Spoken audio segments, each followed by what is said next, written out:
نوفل جماسوفل. واش الدراري بخير؟ كلشي مزيان؟ مرحبا في فيديو جديد.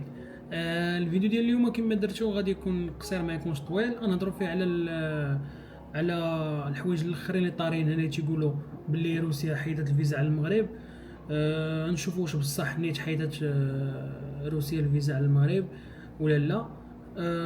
درت واحد لابتيت ريشيرش قلبت باش نشوف واش هادشي بصح ولا لا، ما لقيتش باللي مازال ما كاين حتى شي حاجه رسميه.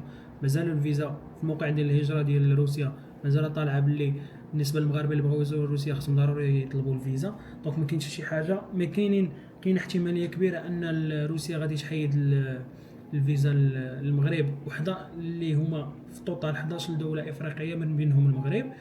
هادشي اللي قريت.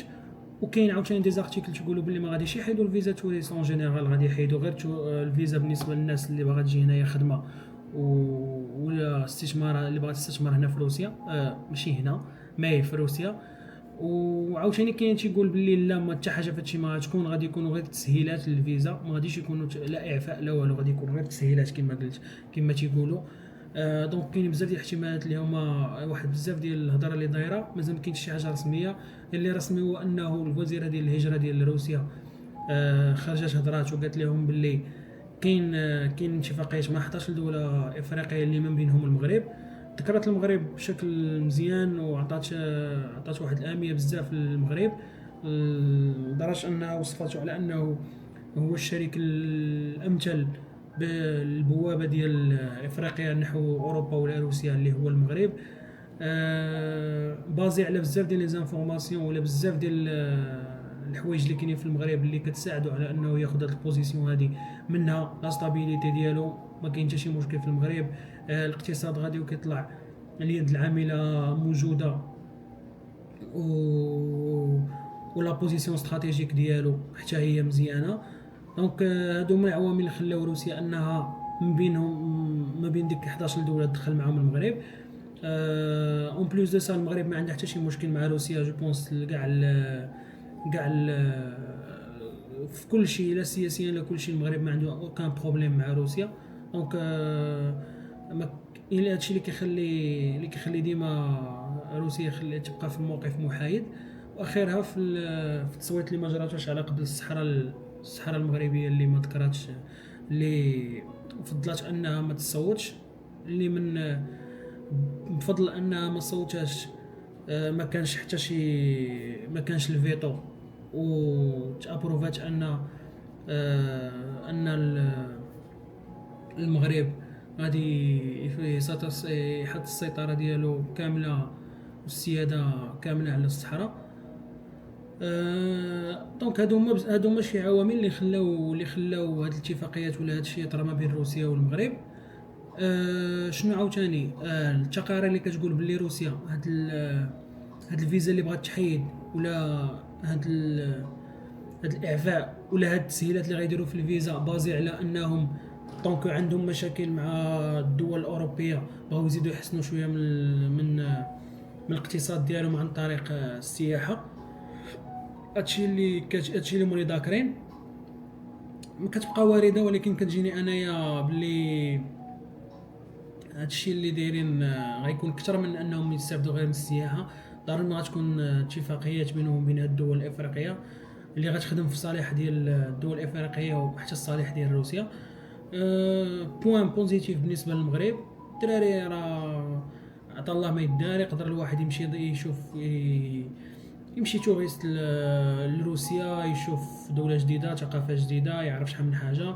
منها الناس اللي باغا تستثمر، جوبونس انا الاقتصاد الروسي ولا الدولة الروسية عندك بزاف ديال ليزوبورتونيتي انك تستثمر فيها. حيت هذا الشيء ديال الحرب اللي كاينه مع اوكرانيا وهذا الشيء طاري، ضروري ما واحد النهار غادي يحبس. سيرتو اننا كنسمعوا مؤخرا بزاف ديال الاخبار على الرئيس ديال اوكرانيا غادي يقدر انه يستسلم، نظرا ما بقاش قاد. كما كتعرفوا ترامب وقيلا حبس عليه المساعدات ديال الاسلحه وحتى من ناحيه ديال الفلوس. هادشي اللي كيخلي ان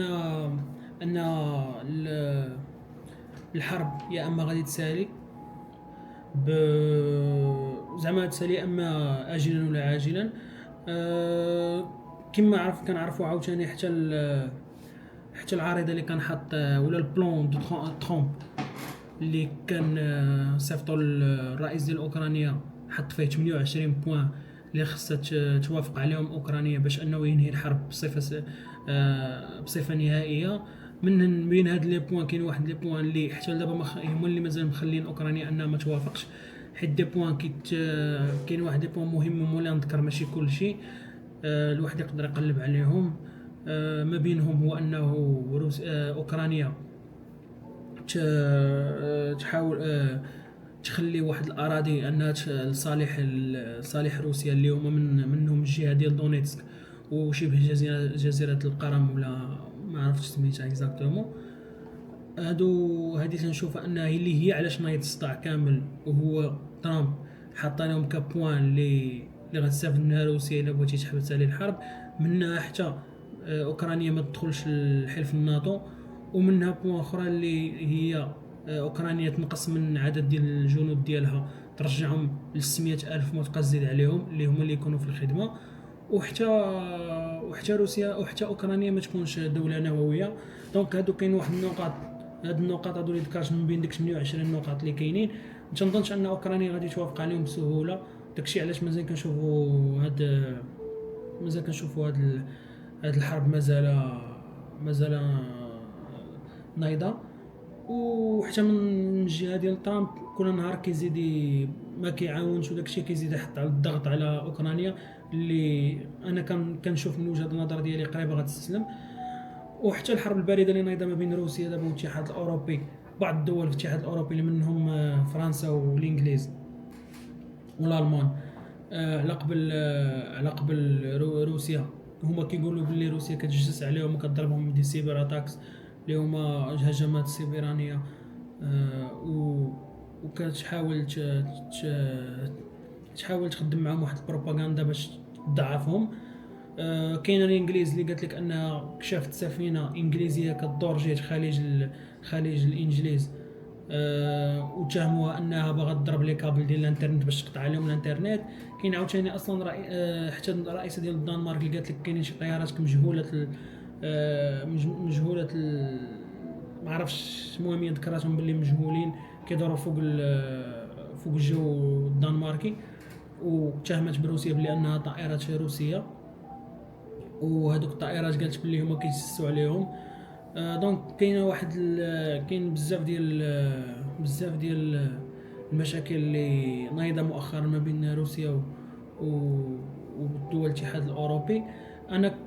هما كيقولوا على حسب التقرير ديالهم تيقولوا بلي روسيا كتحاول على انها تلعب على الجريد زون باش تخلي اوكا شي حرب تخلي بينها وبين الاتحاد الاوروبي واحد المنطقه اللي هي يكون فيها المشكل ما يوصلوش حتى لعندها. هادشي اللي كاين، هادو هما الاخبار اللي كاينين بصفه عامه. انا درت واحد الخلاصه ديال شويه المشاكل اللي نايضه دابا في روسيا ولا نايضه في الاوروب.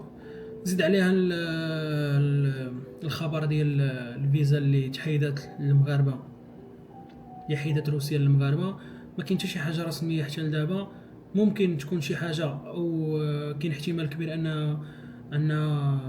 ان الفيزا تحيد بالنسبه للمغاربه. داكشي اللي كنتمناو من نيت الشباب المغربي يقدر الواحد يمشي تما هكا، تجيه فرصه انه يمشي كسياحه ولا فرصه انه يخدم ولا يستثمر في ديك البلاد. نتمناو انها تسالي الحرب بلوتو بوسيبل. وهادشي اللي كاين. فيديو جديد ان شاء الله غادي نحاول نشرح فيه بزاف ديال الحوايج من بعد. تهلاو في راسكم ونشوفوا فيديو جديد.